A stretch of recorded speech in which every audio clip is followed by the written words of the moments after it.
গুৱাহাটীত ৩৫ সংখ্যক শিশু দুঃসাহসিক অভিমুখী শিবিৰ। শিশুক প্ৰদান দুঃসাহসিক ক্ৰীড়া আৰু পৰ্বতাৰোহণৰ প্ৰশিক্ষণ। অসম পৰ্বতাৰোহণ সন্থাৰ বিশেষ কাৰ্যসূচী। প্ৰায় ৮৩গৰাকী শিশুৰ অংশগ্ৰহণ।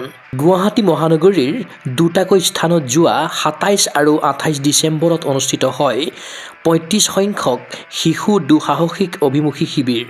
যোৱা ২৭ ডিচেম্বৰত দক্ষিণ শৰণীয়াৰ গান্ধী মণ্ডপৰ বিস্তীৰ্ণ এলেকাত ৰূপায়ণ কৰা হয় প্ৰথম দিনাৰ কাৰ্যসূচী। অসম পৰ্বতাৰোহণ সন্থাৰ উদ্যোগত আয়োজিত এই শিবিৰত অংশগ্ৰহণ কৰিলে প্ৰায় ৮৩গৰাকী শিশুৱে। ৪ বছৰ বয়সৰ পৰা ১৪ বছৰ বয়সলৈ শিশুসকলে অংশগ্ৰহণ কৰিলে এই শিবিৰত।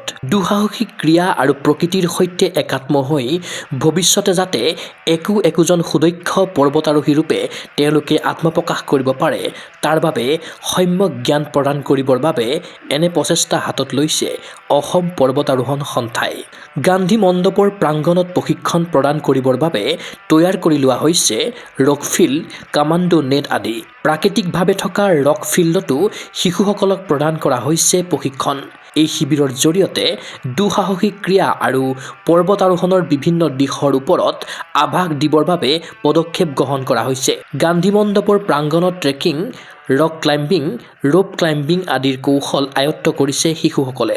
ৰোমাঞ্চিত হৈ অতি আগ্ৰহেৰে ৪ বছৰ বয়সৰ পৰা ১৪ বছৰ অনুৰ্ধৰ শিশুসকলে শিকিছে নানান দুঃসাহসিক ক্ৰীড়াৰ আদিপাঠ। মোৰ নাম জ্যোতিষিকা দাস হয়। মই ক্লাছ 8 আৰু মই মহৰ্ষি বিদ্যা মন্দিৰ ৰংগিয়াৰ পৰা আহিছোঁ। মানে এইবাৰ মই জইন কৰিছোঁ মানে জিপ লাইনিং। ভয় নাই লগা ইমান। মোৰ দেউতাই কৈছে কি এইটো হ'ব আৰু তুমি ভাল পাবা। তো বেলেগ ভিডিঅ'ছত চাইছোঁ, তো মই অলপমান ভাবিছোঁ কি ময়ো অলপমান কৰোঁ। তো ভাবিছোঁ কি মই এইবাৰ জইন কৰি লওঁ। অসম পৰ্বতাৰোহণ সন্থাৰ স্বীকৃতিপ্ৰাপ্ত প্ৰশিক্ষকসকলে শিশুসকলক প্ৰদান কৰিছে প্ৰশিক্ষণ। ইয়াৰ ভিতৰত আছে কাঞ্চনজংঘা আৰোহণ কৰা দুগৰাকী পৰ্বতাৰোহী।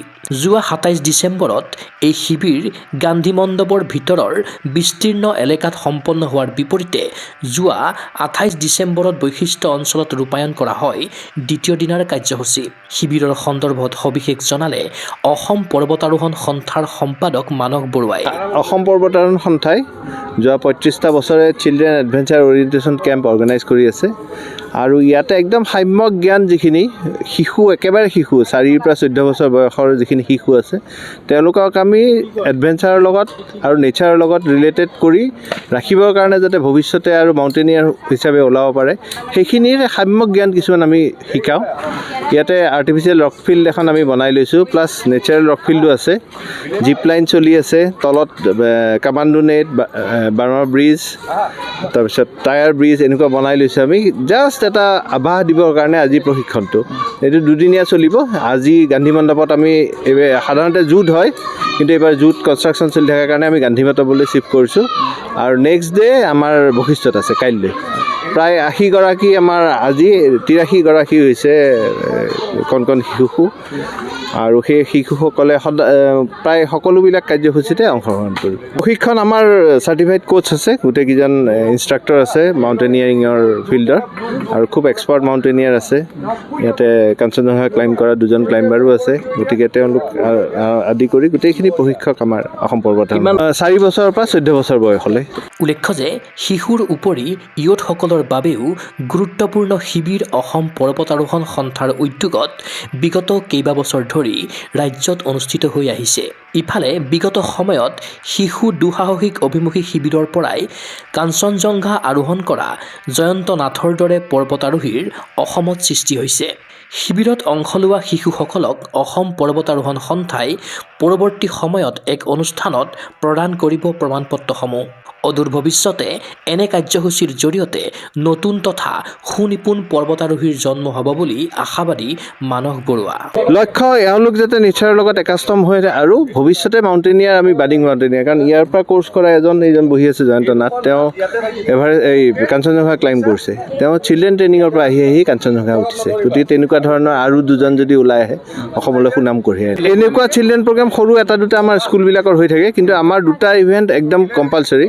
এটা ইউথখিনিৰ কাৰণে আমি কৰোঁ আৰু এটা চিলড্ৰেনখিনিৰ কাৰণে কৰোঁ। সাধাৰণতে ডিচেম্বৰ নৱেম্বৰ মাহত আৰম্ভ হয় আৰু চিলড্ৰেনখিনি এনেই 3 দিন কৰোঁ, কিন্তু এইবাৰ 2 দিন কৰিবলগীয়া হৈছে জুখন আমাৰ নাপোৱাৰ কাৰণে। গতিকে এইটোৰ পৰাই আমাৰ আশা কৰিছোঁ ভৱিষ্যতে ক্লাইম্বাৰ ওলাই আহিব। আজি অপেনিং চেৰিমনি আছিলে।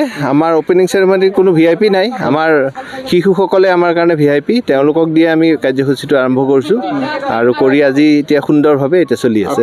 চাৰ্টিফিকেট প্ৰদান কৰিম। আমি সাধাৰণতে আমাৰ কাঞ্চনজংঘা ক্লাইম্বিং ডেট 29 মে', তো সেই দিনটোত আমি মানে বছৰেকীয়া যিখিনি কাৰ্যসূচী হয় সেইখিনি চাৰ্টিফিকেট প্ৰদান কৰোঁ। তো এইবাৰো কৰিম আমি।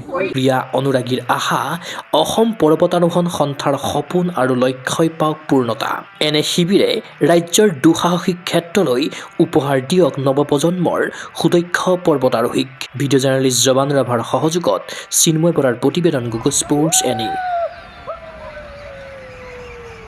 ফিজিকেল এডুকেশ্যন বিষয়ত ডিগ্ৰী পাঠ্যক্ৰমৰ কাৰণে অসম তথা উত্তৰ পূৰ্বাঞ্চলৰ প্ৰথমখন শিক্ষানুষ্ঠান অভিৰুচি ইনষ্টিটিউট অৱ ফিজিকেল এডুকেশ্যন। 2 বছৰীয়া ফিজিকেল এডুকেশ্যনৰ BPEd পাঠ্যক্ৰম আৰু 4 বছৰীয়া BPES পাঠ্যক্ৰমৰ বাবে নামভৰ্তি চলি আছে। বিতংকৈ জানিবৰ বাবে আজি যোগাযোগ কৰক। যোগাযোগৰ নম্বৰসমূহ হৈছে 9435100098, 7002 33540, 88765210998, ৱেবছাইট www.aipguwahati.in।